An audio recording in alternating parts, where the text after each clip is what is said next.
Hey, salut les amis, c'est Ludo, j'espère que vous allez bien. On se retrouve aujourd'hui pour une nouvelle vidéo et on va parler bande dessinée.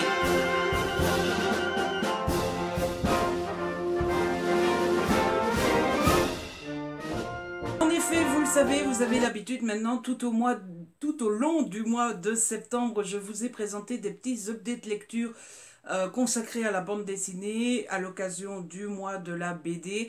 On n'est plus au mois de septembre, mais il y a quand même encore eu 3 jours qui étaient dans le mois de septembre cette semaine-ci. Et donc, eh bien, j'ai terminé mon mois de la BD mercredi. Et eh bien, je vous propose le dernier update sur les 5 que je vous aurai proposé tout au long du challenge. Du coup, on va pas traîner plus longtemps et je vous présente ce que j'ai pu lire cette semaine. Alors, cette semaine, j'ai lu 3 bandes dessinées, un tome 1 et des suites. On va commencer par les suites.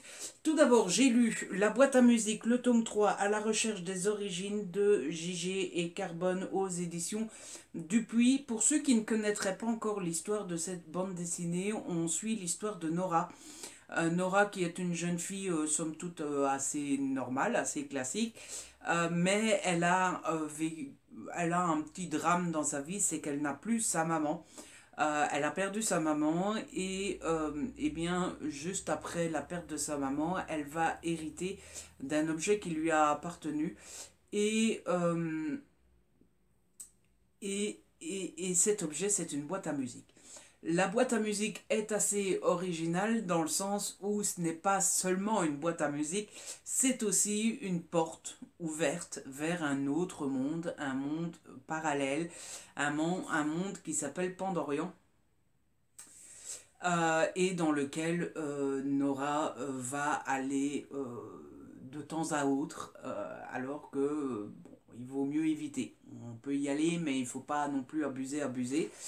Et voilà. Et dans ce monde-là, évidemment, elle va rencontrer des amis, des gens somme toute assez normaux, mais aussi toute une bande de créatures un petit peu spéciales. Ouh, ils sont partout. De créatures un petit peu spéciales, qui n'ont pas grand-chose à voir avec des humains. Voilà. Donc ça, c'est l'histoire de base de cette bande dessinée. Ici, c'est un tome 3, c'est un peu compliqué de vous en parler. Disons que dans cette bande dessinée, c'est assez intéressant parce que on a le truc inverse. C'est-à-dire que d'habitude, Nora va à Pandorian. Cette fois-ci, il se pourrait bien qu'il y ait des gens de Pandorian qui viennent sur Terre et que ça soit pas des gens spécialement humains. Voilà, je n'en dirai pas plus. C'était super intéressant qu'on change de schéma, qu'on inverse un petit peu les rôles. Euh, c'est très intéressant aussi parce qu'il y a un passage qui m'a beaucoup touché. C'est qu'il y a un passage où on sent l'amour et l'attachement que Nora a envers son papa. Et bah, vous savez que moi je vis tout seul avec mon père et que je suis très attaché et très fusionnel avec mon père. Donc j'ai fortement ressenti cet attachement et ça m'a beaucoup touché. On continue dans l'amitié de Nora avec ses 2 copains qui viennent de Pandorian.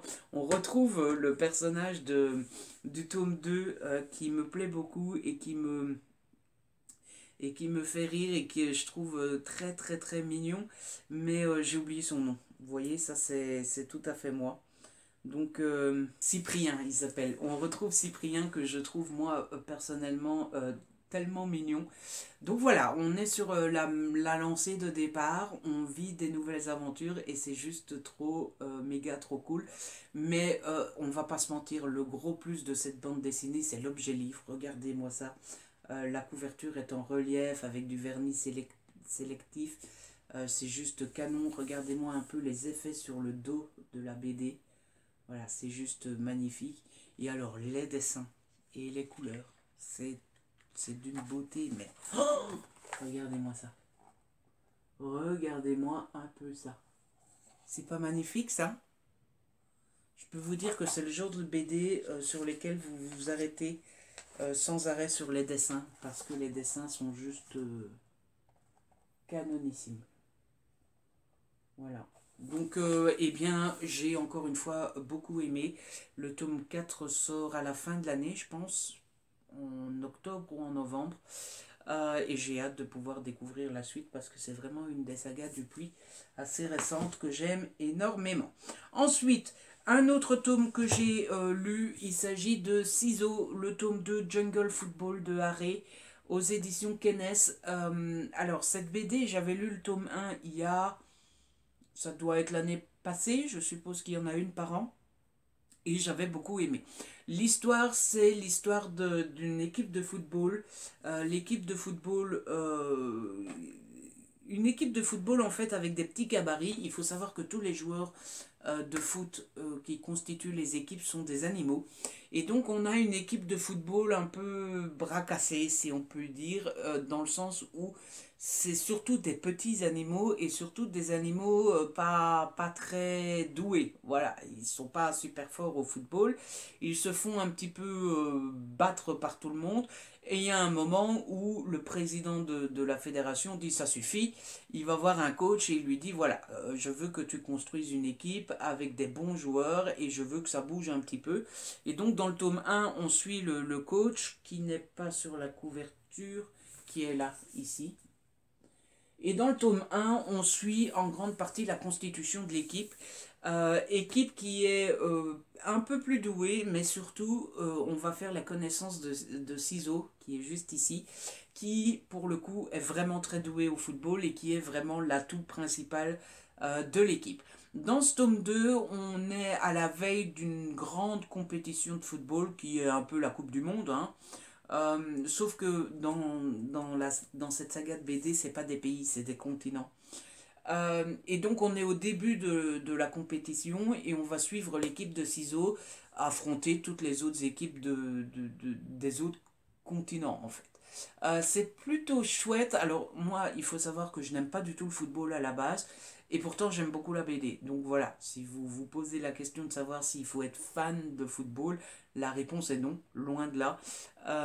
C'est plutôt chouette à suivre. Je pense que les deux plus gros intérêts dans cette bande dessinée, c'est quand on arrive à se prendre au jeu, en tout cas, forcément, c'est on se demande s'ils vont réussir à battre les autres, s'ils vont réussir à aller jusqu'au bout, s'ils vont réussir à battre telle équipe ou telle équipe, s'ils vont pas, s'il va pas leur arriver des ennuis, parce que c'est vrai qu'ils ont un petit peu tendance à faire des petites bêtises. Donc voilà, ça c'est le vrai intérêt. L'autre intérêt, c'est que ben, on vit leur match sur le terrain, mais on vit aussi leur vie personnelle dans le groupe, en dehors des matchs, et donc ça c'est assez chouette à suivre aussi. Et puis mine de rien, je trouve qu'il y a quand même quelques petits messages dans cette BD, l'entraide, l'amitié, le sérieux, parce que pour gagner des matchs, il faut rester sérieux, il faut pas faire de bêtises, il faut pas sortir, il faut pas boire, il faut pas manger gras, etc. La discipline, etc.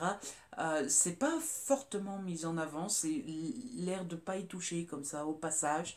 Je pense que c'est un niveau de lecture qu'on a quand on est peut-être un peu plus adulte. Je sais pas si ça fonctionne forcément sur les jeunes, mais en tout cas voilà, il y a beaucoup de qualité dans cette bande dessinée et je passe toujours un bon moment. Donc vivement que le tome 3 sorte. Je vous montre un petit peu les dessins, moi j'aime beaucoup.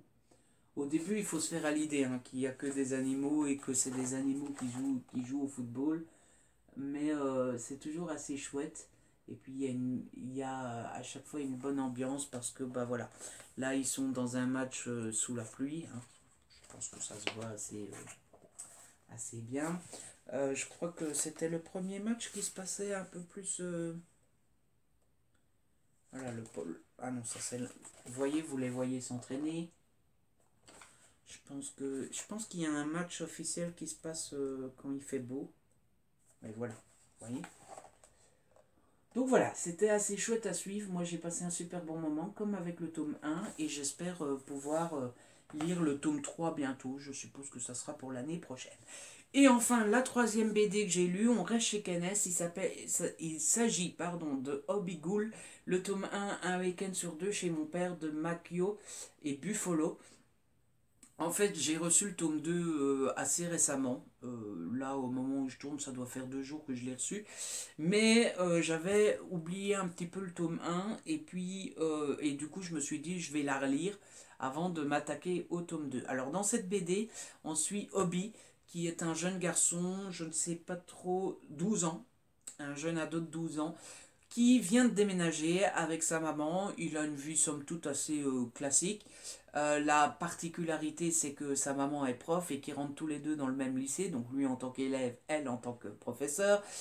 Et il y a quand même quelque chose qui n'est pas chouette dans la vie de Hobby, c'est que son papa est assez absent. Alors son papa est pas absent dans le sens où il s'en fout de son fils et de sa femme, dans le sens où il a refait sa vie, etc. Il est absent, au début on ne sait pas trop pourquoi, évidemment Hobby se pose beaucoup de questions, et puis Hobby à l'école va se faire ennuyer par 2 bandes rivales qui veulent chacun l'avoir dans la bande parce que bah, avoir le fils d'un prof dans la bande c'est toujours bien, hein, c'est le bon plan, selon eux en tout cas. Et quand Obi dit à son papa, une fois quand il le voit, je me fais ennuyer et tout, son père lui refile des trucs, mais des trucs un peu chelous. C'est-à-dire qu'il lui implante un truc dans le cou, et à chaque fois qu'il se fait ennuyer, il y a des oiseaux qui viennent attaquer ceux qui l'ennuient. Enfin bref, il se passe plein de petits trucs comme ça. Et pour finir, eh bien, le papa de Hobby va lui avouer la vérité. Je ne spoil pas, c'est mis dans la 4e de couverture. Son papa est un extraterrestre. Voilà.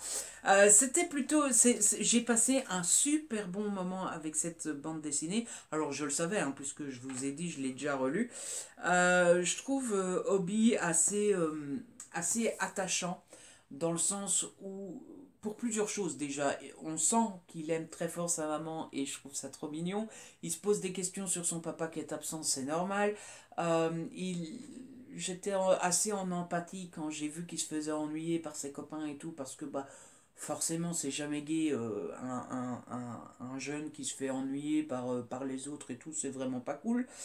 Euh, et puis, voilà, il est jeune et je sais pas si c'est parce que moi je vieillis un petit peu, je suis pas encore si vieux que ça, mais voilà, j'avais envie de l'aider, de lui dire accroche-toi, etc. Surtout quand il se faisait ennuyer, forcément. J'ai beaucoup aimé le mystère en fait, petit à petit. Alors on connaît le fin mot de l'histoire parce que j'avais lu la 4e de couverture avant de me lancer dans la lecture, mais on- les petites pierres semées tout du long comme ça, c'est assez chouette. Et puis forcément, on se demande tout du long comment Hobby va découvrir la vérité. Il y a 2 petits points faibles selon moi dans la BD. La première, c'est que le papa lui dit directement. J'aurais trouvé que c'était plus intéressant que ça soit lui qui le devine tout seul. Et puis, le truc un peu dommage que j'ai trouvé, c'est que quand Hobby découvre la vérité sur son père, il le prend comme si on lui disait qu'il mangeait des saucisses le soir, quoi. Bon, c'est normal. J'avais l'impression que ça aurait été un peu plus logique, un peu plus normal, qu'il réagisse en mode oh, t'es un extraterrestre? Oh là là! Non. Ah bon, ça va. Voilà. Donc ça, j'ai eu un peu de mal. Mais sinon, j'ai passé un super bon moment. Et franchement, c'est le genre de BD, s'il y aurait 20 pages en plus, ça poserait aucun souci.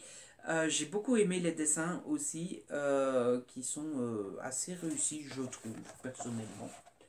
Voilà. Et donc, eh bien, je vous disais, j'ai reçu le tome 2 et je n'ai qu'une seule envie, me laisser tenter. Donc voilà, j'ai hâte de pouvoir me plonger dans le deuxième tome dont je vous parlerai rapidement en vidéo aussi. Et bien voilà, c'est comme ça que se termine cette update BD, c'est comme ça que se termine pour moi le mois de la BD. Je me suis beaucoup amusée, ça m'a beaucoup plu, et puis surtout, et c'est tant mieux parce que c'est quand même le but de ce challenge, j'ai lu plus de BD qu'en temps normal, et ça c'est vraiment chouette. Voilà.